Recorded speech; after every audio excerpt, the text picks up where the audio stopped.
You want to consider it as a gift or a curse, it's up to you. ADHD, it gives us the ability to hyper-focus on things you are passionate with. At the same time, I was dancing. Take a look at me, and do you think I'm ADHD also? May bahid. May bahid.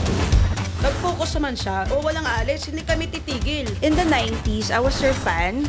So, famous ka nun. Don't call me Sir Milo, no. It makes me older, eh. A lot of You people. Oh, I am. Good friend, see.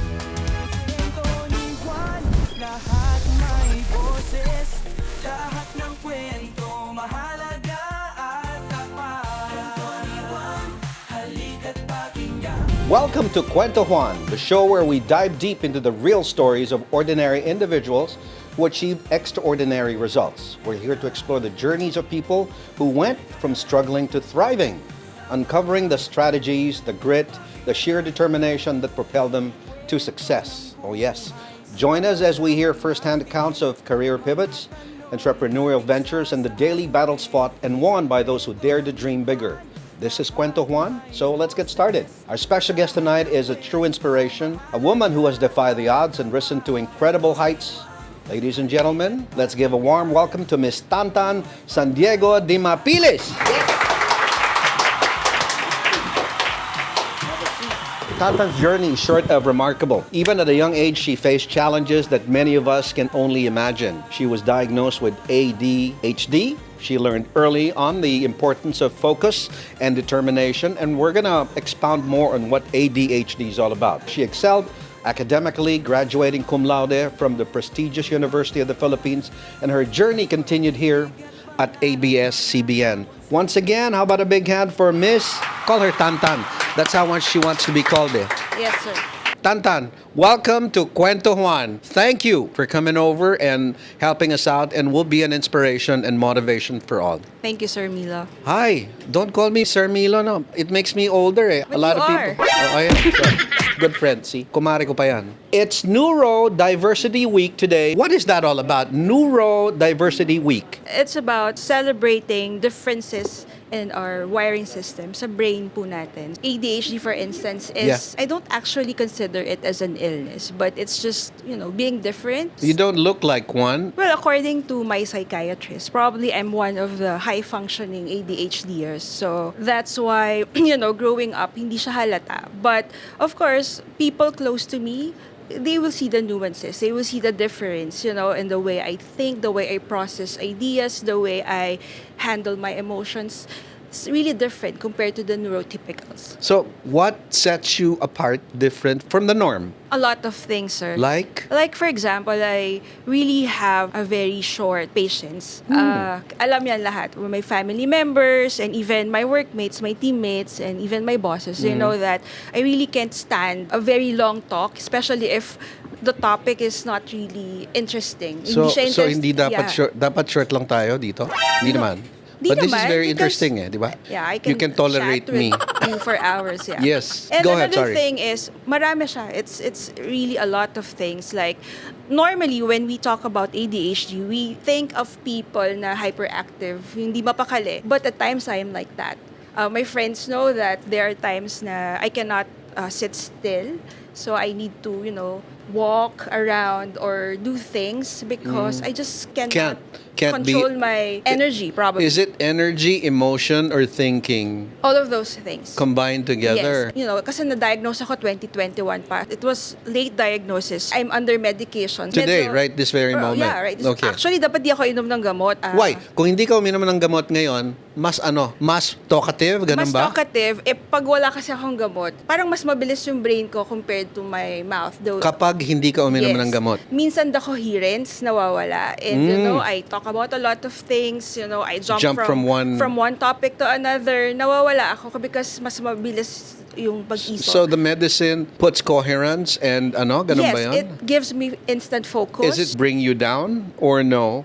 I mean, in terms of, because... It makes me calm. And I research about it. I'm currently drinking Concerta. Controls the dopamine in my brain. Kasi yun yung konti o mababa normally when you have ADHD. Well, dopamine is a neurotransmitter. It's a chemical in your brain. Makes It's you happy. actually, ang purpose niya is for you to have focus. And yun yung nire-release na chemical whenever you do something that you like. It's like the reward system of your brain. It keeps you motivated. Yun ang mababa when you have ADHD. Are there different levels of ADHD? Well, according to my research and according to my psychiatrist, it could be you're hyperactive, Yes. or hindi ka makafocus, attention deficit, or a combination. Well, for my case, I think it's a combination. My daughter, actually, that's why she had difficulties in school. Did you have that difficulty also? In school, no. Because, ADHD, it gives us the ability to hyper-focus on things you are passionate with. I was So it's really- more of a gift, no? Parang gift, di ba? It's actually a choice. Choice mo yun eh. You want to consider it as a gift or a curse. It's up to you. I had no choice. I need to consider it as a gift. When was this? When did you learn how to hyper-focus? At a young age or later on? I didn't know, sir. Pero ngayon ko lang na-realize na lahat ng ginagawa ko when I was still studying and then ito sa trabaho, I didn't know that it was pag-hyper-focus. For example, sa studies, I was really passionate with my studies because I was very certain that I really wanted to give a good life to my mom and to my family because I wanted to break the curse of poverty. Because, Were you? Are you trying to tell me that, of course, it doesn't look like you were ever there in that line of financial strait? We were there. You were there. Yeah, because wala na yung papa ko. He left us when I was, young. Which opened your eyes to being a better person? When your dad left or when you felt the financial strait in your family? I love competition. Oh, great. I don't know. I think most of the ADHDers thrive on competition. Yun ang difference sa iba, diba? The neurotypicals will, when you say, when you do this, you will get this. Diba? Most of the ADHDers, hindi ganon. You give us a sense of competition, dapat may kalaban ka, and then dapat may target ka, and then that will fire our, Competitive spirit. Yeah, competitive spirit. And sa education naman, I think it was my mom because at first akala ko hindi siya natutuwa sa achievements ko. Like when I was in high school, I graduated salutatorian. And Galing, I remember vividly, lumapit ako sa kanya. And then I told her, Mama, salutatorian ako. Hindi siya madali for a science school, Right, diba? right. So, Mama, salutatorian ako. I remember, sabi ni Mama, salutatorian lang? So, I was really heartbroken at that time. Really? I cannot process it. May problema rin sa pag-process ng emotions kapag ADHD ka. Didn't you think it was just a joke putting No, you on? she was really Serious? serious. Yeah. After nun, yun yung parang nag-drive sa akin to do better in college. So, I entered the University of the Philippines in Los Baños, and then I really said to myself, I need to be the top of the class this time. Because of what your mom said. Yes. It stuck with you. Yes, I was really challenged, and yun yung parang sense of competition at that time. I have to prove my mom na You carried that till you graduated? yes. So nag-aral ako, inayos ko siya, and then I hyper-focused. At the same time, I was dancing. I was a member of a dance troupe in college. But Can you show us? Right now? Yeah. Ayoko. Sige, Next joke time. lang. Sige. And then, I graduated top of the class. I was the valedictorian of our batch sa AB Communication Arts. And I graduated 3.5 years. Since you were talking about your studies, in your case, was it difficult to read books and concentrate when there's class? Sa iba, mahina yung confidence, Yeah. di ba? You didn't have that. From time to time, yes. But, yung talagang sense of I want to prove na I could be better. May ganito kasi, pag may ADHD ka, it's either, ako sa sarili ko, I don't know with other people, but we have problem with short-term memory. So like for example, if you read something and it's not your thing and you're not interested about it, makakalimutan mo siya mabilis. Parang ganon. It's something to do with object permanence. Okay. What is that? We struggle with object permanence. Object permanence is your ability to remember and to know that something exists even if it's not in front of you. That's neurotypicals, walang problema doon. But people with ADHD, we struggle with object permanence. If something is not there, kahit ka sa tao people think na suplada ka or hindi ka marunong makipagkaibigan because I don't communicate with people that often. But hindi dahil sa kinalimutan ko sila or galit sila, but because of my struggles with object permanence, I tend to forget them. I tend to forget things. So, ganun din sa eskwela, di ba? If I'm not interested with something, makalimutan ko siya kahit ulit-ulitin ko siyang ibasa. Basta wala na siya sa harap ko. Basta Parang, hindi siya important sa'yo. o hindi ako interested. Not interested. Yeah. So back then, when you were in grade, did you notice something was different with you? No. I think lahat ng tao doon may ADHD joke. I think most of my friends, Oh. gano'n din sila eh. We were all achievers and we were all competitive, especially may barkadas in the dance troupe. Pero sabi nila sobra daw yung pagka-competitive ko. Like, some of my friends will say, nakakatakot akong kasama sa parlor games, Why? sa mga party. Kasi daw parang 1 million yung prize. Parang makikipagpatayan ako just to win. Talaga? Yeah. In sports, how good were you? How active were you? Hindi talaga ako magaling sa sports. I was addicted to badminton. But the thing is, parang hindi ko siya talent. So, I always believe that if something is not your talent, you can always make it a skill. Like for example, yun nga, yung badminton, inaral ko siya. If sila Apple, even if you ask them, you know, my Who's Apple? teammates, my Diyan ba teammates. ito? Yeah. Hi, So si Apple, for example, I will force her to join me sa court every day, every 8 p.m. Tama, Apple? We will go there, play badminton. It's because I was really addicted dun sa sport. Pero yung sport, hindi ako gano'n kagaling. But I did not stop until I reached that point na alam ko na okay na ako. Did you na. become good in that Not sport? that really good, pero gumaling ba ako, Paul? Yeah. I mean, ano level? Competitive level ba, Paul? Oo. Talaga. Tapos ako nagpulot na lang ako para. Knowing all that, did you apply it when you went into the corporate world? Was ABS-CBN your first job? Technically, yes. Kasi yung nauna was sa Tractwell, but it was a very short stint. So, yes, ABS-CBN. You know, ABS-CBN's dynamic environment, it helped me nourish my strengths.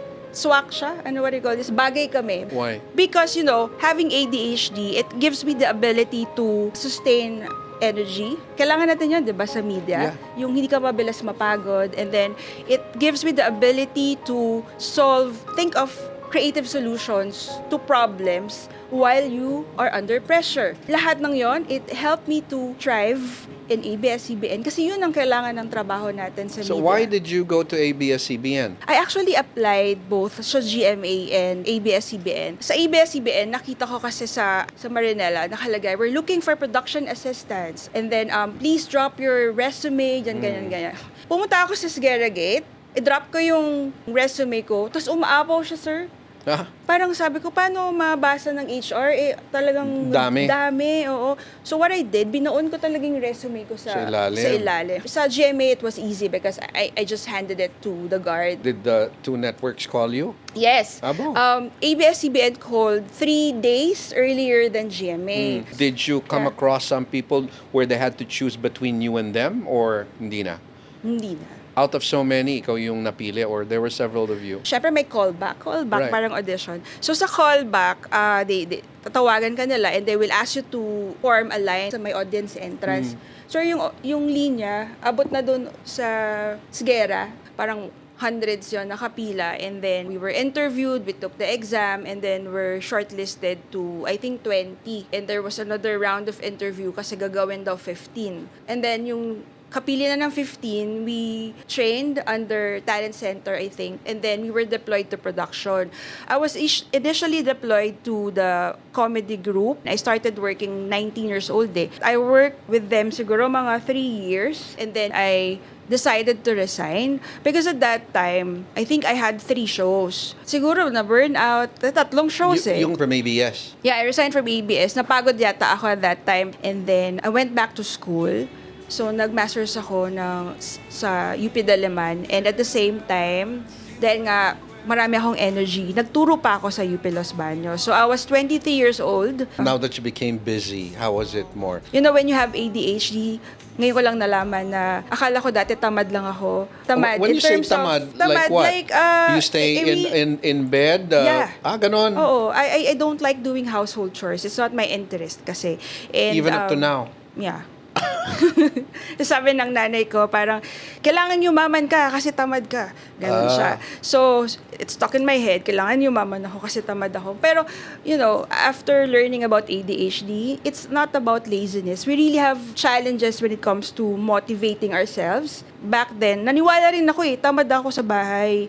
But, since my mom was a disciplinarian, marunong ako maghugas ng pinggan. I know how to, cook. Given the fast-paced and demanding nature of ABS-CBN, how did you find ways to leverage this ADHD? Paano mo kino-cope up I know the stress that because I also deal with you and I'm into that Na-stress ka ba pag tumatawag ako? Lalo na pag tumatawad ka, doon ako na-stress. Pag ako na yung tumatawad. Kasi hindi ako makahindi Oh, yeah. Di ba? So anyway, you have a kid, you have a husband, paano mo binabalanse yung ganon? Well, system and structure are actually the key for me. Easy to say that. Easy to say, hard to do, yeah. Right. Easier said than done, but it really works for me because I heavily rely on visual cues. Kaya marami akong notepads, calendars, alarms, ganyan, because I forget things. I really forget things. And I also have this 2-minute rule that if I need to do a task that can be done under 2 minutes, gagawin ko Do na it. siya. Otherwise, I will totally forget about it. I will not do it. So, ginagawa ko si 2-minute rule and I'm surrounded by calendars, notepads to remind me that I need to finish something. In the corporate sense Settings. naman, paano naman ang ginagawa mo? Let's say you're deluged with decision making. How do you do it? How do you decide? When I became a Christian, I learned the value of praying and asking His guidance. It's true. It's true. Ang mahirap kasi sa atin is sometimes we make a decision. Tapos saka natin siya ipagdadasal. Lord, this is my decision. Bless this. Ako, now, I believe that whenever I'm faced with big decisions, I will pray first. Wala munang decision. Wala mo ng decision. Oo. You'll wait for I'll pray bibigyan ka about ng it first. Yeah. Pero minsan minamadali ko si Lord. Lord, answer na. Kasi Sumasagot ba kagad? Oo. Talaga? I think alam naman niya kung paano niya ginawa yung brain ko. So, mainipin tong batang to. So, sige, sasagot tayo. Did you find that certain aspects of your work in ABS-CBN are particularly well-suited to the kind of personality and ADHD that you have? I think you answered this kanina, di ba? Yeah, absolutely. Because, yung mga live production, brainstorming, gustong-gusto ko yan. Tsaka yung mga, we need to solve a problem, tapos under pressure. Other people will find it very stressful, while I find it challenging and exciting. Exhilarating. Ano yung gumugulo sa'yo? When does that happen to you? If all this... When I get frustrated. Frustrated? Yeah, if I don't see the results that I'm expecting, if there's a teammate or probably a person sa organization na feeling ko hindi kasama dun sa goal or not acting based dun sa pinag-usapan, na-frustrate ako. Pikon ka ba? Oh, I am. Talaga? I think it's a typical trait of ADHDers because, we tend to feel emotions mga 2 times or thrice. Parang ganun. Like, for example, pag frustrated yung neurotypical, frustrated siya. Pero ang explanation ng psychiatrist ko is, yung pag may ADHD ka, yung pain, yung happiness, yung joy, mga magnified yun sa'yo. Magnified yung pakiramdam mo. Kaya minsan feeling mo, diba, yung pag may ADHD, ang OA naman nito, parang galit na galit, yun lang. You tell people normally in a company, di ba? You're being ostracized pag nalaman nila may sort of condition kang ganon. Pero maraming ganon sa media. That's why nagtatagal tayo, di ba? Pa-check ka rin, sir. Palagay mo, meron din ako. Nagtagal ka ba sa palagay media? Mo lang. I think, yeah. Nagtagal ako sa media. Iniisip ko nga ako I'm not in the position to diagnose Sige you, nga, but take a look at me and do you think I'm ADHD also? I'm not Meron in the ako? position. May bahid. May bahid. Wala ba nagsabi sa'yo? Ba't ganito ka? Marami. Marami. Oo. Ano sinasabi nila? Malikot ako or I'm like fidgety, ganon, yeah, or what? fidgety or OA or mainipin. Pag sinabing OA, ano yon? ganon. Malaki yung reaction mo for, sasabihin nila, just a simple thing. Tapos ano na? Ang laki ng Magnified, reaction mo. yun ang- Oo, yun. I didn't know that it was ADHD. But during the pandemic, and di ba, pandemic, bawal lumabas. Tapos nag-shutdown pa ang company namin. So, hindi ko na siya na-process. Grabe yung symptoms at that time. Nagkaroon ako ng ADHD paralysis, meaning I cannot force myself to work kahit may gagawin, di ba, Apple? I actually told it to my friend. And then, yung friend sabi niya, parang may ADHD ka, kasi may ADHD din siya. I will refer you to my psychiatrist. And then, yun, dun ko na nalaman. Who's the psychiatrist? Dr. Villanueva. Didn't your husband noticed you a little bit odd in terms of, hindi ba niya sinabing, wala ka bang ADHD? Over He the did not course? label it ADHD. What? Akala nila spontaneous lang ako. Si Apple din will say it. Si Miss TanTan is spontaneous yan, sasabihin niya. Pag ina-explain niya sa ibang tao, what do you mean by spontaneous? Ibig sabihin nun, Apple? Anong ibig sabihin sa spontaneous? Come here, Apple. Halika, come here. I told you, mag-on cam ka. Ano yung ibig mong sabihin sa spontaneous? Ano? Parang nasa work, tapos lunch break, tapos tara pupunta, kakain tayo. Pero pupunta kami sa Eton. Sa Eton. Tapos doon kami Mabilis masyado. Oo. Yung Kung anong bigla niyang maisip. yun na agad yun. Or kung meron kaming gagawin, tapos biglang may tatahimik. Hindi ka ba na-weirdan sa kanya doon? Ha? I mean, Pero kung kasi honestly. pag kasi sa simula pa lang kasi na-meet ko si Miss Tan, parang gano'n na si Miss Tan. Kung anong naisip niya, yun na yung gagawin niya, or kung naisip na, dapat gagawin talaga namin. But when I'm focused about something, Mag-focus naman siya. As in, hindi Walang kami... aalis. Oo, walang aalis. Hindi kami titigil. So, what advice would you give young professionals with ADHD who aspire to a successful career? what I'll tell them is for them to understand What how they're going through. how their brain work. Kailangan maintindihan nila yung wiring, and the only way to understand it is through research and of course consultation with experts like psychiatrists, Information is psychologists. key to it. Yeah, information is key. Ito pa, when you have that condition, and feeling ko tas interested ka about something, kahit hindi mo alam, bigyan mo lang ng ilang araw yung tao na may ADHD. Aralin niya talaga yan. How does one deal with it, especially now na nagtatrabaho ka na? Pag sinumpong ka, dapat ba medicine ka agad? For people with ADHD, we really need to exercise. Kasi, exercise, kahit sa mga normal na tao, yung natural source of dopamine are the following. First, yung exercise, sunlight, and water. Yung, taking care of your health. Tsaka yung symptoms ko, napansin ko, mas aggravated siya whenever I eat sweets and processed food. All right, so, if we look back to your journey, what are the most valuable lessons you've learned about success and your personal growth? In the past, I thought success was just about, being financially stable and, having that status, Is it different now? title. Yeah. Ngayon kasi I think success is, kailangan may purpose ka sa buhay. You need to have that purpose. You need to have a positive impact to other people, not only to your family, pero sa iba din. What makes you Define happy happiness. now? What makes me happy? Natutuwa ako if, my workmates, especially those na teammates ko, nakikita ko yung mga small wins nila when they succeed. It brings me joy. Ganon din sa family, whenever a member of my family nakita ko na successful or pag sila yung happy, it brings me joy. How are you with money? Very bad. When you say very bad, ano yan? Magastos? Or at your whim? Doon din ba? Before ako nag-medicate, I was really an impulsive buyer. Like, alam nila yun, di ba? Parang kahit whenever I think, I like this, even if hindi ko siya kailangan, I will buy it. Ganon ako before, right? And then, Ibentahan mo siya. kahit hangin yata ibenta mo sa akin, bibilin ko. mo. Ganon ako.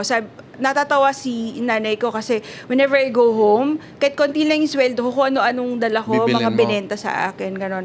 Pero syempre, because of the medication and constant practice, hindi na ganon. Now that you're here, you're 44. If you go back, what will you tell yourself noon? Trust yourself, allow yourself to fail. Takot na takot ako before mag-fail. So, I will tell my younger self to chill ka lang. Bakit? Diba? Noon ayaw mo mag-fail? Oo, natatakot ako. Magagalit ang nanay ko. Sinabihan mo ba nanay mo tungkol sa failure lately? Hindi. No. You never spoke about it? No, never spoke The about older it. people really don't like failure, di ba? It's a sign that you're losing, di ba? In order for you to be able to succeed in your endeavors, what are the key qualities you think or habits that you have to have? Okay, number 1, discipline. It's a struggle for people with ADHD to be consistent. So, kailangan consistent ka with your habits. I read this book, yung Atomic Habits. So, it created a huge impact sa akin kasi mahirap for me to sustain something. So, Ibig mo sabihin yung dire-diretso na gugustuhin mo, gagawin mo to? Yes. Dapat magpalit? yes, kasi it was For example, I read that kung ano yung ginagawa mo in the morning will define your whole day. However, there are mornings wherein I feel like I just want to scroll my phone, mag-doom scrolling, ganon. I need to fight it. Kasi kailangan kong magkaroon ng solid na structure sa umaga so that my day will be okay. So I need to be consistent. So for you to become successful. Number 4 is, of course, you need to have faith in God. Kasi kahit gaano kung ano man yung definition mo ng successful, if you don't have Jesus in your heart, if you don't have God's guidance, it will be all nothing. Oh, and what are you most proud in your career journey? Proud in my career journey is that I'm still with ABS. Despite and in spite of what happened to our company, I'm still here. You're still there. Kasama ko pa rin yung mga kasama ko sa ABS-CBN. Okay, and yung pagbalanse, you're a very busy person with ABS-CBN. Feeling ko, majority of your time is with ABS more than the family. How do you sort of balance that? Honestly, Yeah. hindi pa siya balance ngayon. It's a learning process. I need to find that rhythm wherein I could thrive both professionally and personally. Hindi ba nagseselos yung anak mo sa pagka-busy mo or yung family mo, your husband, with the time that I know your husband is also an executive and he's busy. Hindi ba na napupuno mo ba yon or do you think may pagkukulang ka? Parang kulang. Kulang. Yeah. You notice that? Kulang siya, and I think masaya si Elijah na hindi ako masyadong nakatutok. Kasi Are you a tormentor also? Parang, oo. Parang Bakit? I have this tendency before that if I think mababa yung grade niya, I will really, do everything to teach him, and minsan sobra sa aral, ganun. So I think parang masaya siya ngayon na hindi ako masyadong nakatuto. Oo, Wala hindi ka siya doon. katulad ko. So good thing. I'm sure wala How siyang are you and ADHD. your husband? The time together. I mean, he's busy, you're busy. We are all busy. Yeah. When is your time together? I mean, what's the family time? On Sundays, we go to church if I don't have an event. Do you still see each other every day? Yeah. How you do? Yeah. Most of the time, nasa bahay po siya because thrice a week lang naman siya normally pumapasok. Diba dati, it's a man's world in the career. It's a corporate. Ngayon, parang na-level na yata yung playing fields, ne? Diba? Yeah. So, anong advice mo sa kanila? So young women, Yeah. first and foremost, you have to know their unique strengths. Kailangan alam mo yung USP mo, yung unique selling point Unique mo. selling proposition. Yeah. Kailangan alam mo yun. You find your strength and you nourish it. They need to advocate for themselves. Meaning, they need to speak up. Like, anong kailangan mo for you to become successful? Anong tulang kailangan mo? What help do you need? It's very important that you speak up. For you to become successful, you need to surround yourself with people who will really mentor you, support you, or listen to you. Importante, the people that you keep around. Of course, di natin tatanggalin faith in God. Anything else you'd like to add to that? What we've already spoken today is ulit yun? Neurotypical Neurotypical. and neurodiversity. Add please to what we have discussed. It's surreal that I'm talking to you now. That's what I want to add because in the 90s, I was your fan. So, yung top 20 at 12, yeah. I remember that I was trying to call you sa landline pero laging busy pero natakot ako kasi one time parang nagsuplado ka dun sa caller. Ano sinabi ko? Parang, can I pass the phone? Tapos you said something nasty. I forgot about it. But you said something nasty. So, I did. Yeah. So, hindi na ako tumatawag. But, I always listen to the top 20 at 12. Why were you listening pala? Let me ask. Why were you listening? Ang sama-sama ko na pala. I keep on thinking about that Kasi famous ka nun. Oh, but Yeah. why? It's surreal that I wanted to talk to you in the past, yung 90s, but now you are talking to me. Was there anything you wanted to ask me then that you can ask now? Wala lang. Gusto ko O lang magre-request ka ba? Ano yung re-request mo sana? Ay, hindi ko na alam. But yun, I wanted to call you kasi I wanted to greet my friends. Ganun. Okay. Tapos ang alam ko sinabi... Pass the phone. Pass the phone. Yeah, I know what I said and I don't want to say it anymore. Yeah. I can remember that kaya nga nagagalit yung mga tao di ba? Di ba mabait naman ako dati, yung mga nakikinig sa inyo dati? Di The ba? trigger man. The trigger man. Well, anyway, there you have it. Another powerful Kwento Juan. Miss Rosana TanTan Di Mapiles, San Diego. Okay. And thank you so struggles of living with ADHD and your unwavering hope in the face of those challenges is truly, truly inspiring. Thank you, TanTan. Thank and, you. Sana. And Apple. And Apple. Thank you po. You've actually shown us that even when the odds seem stacked against us, we can find our own unique path to success. Remember, fellow Juans, your struggles do not define you. Your resilience, your creativity, your ability to adapt, these are your strengths. Embrace them and never stop believing in your own potential.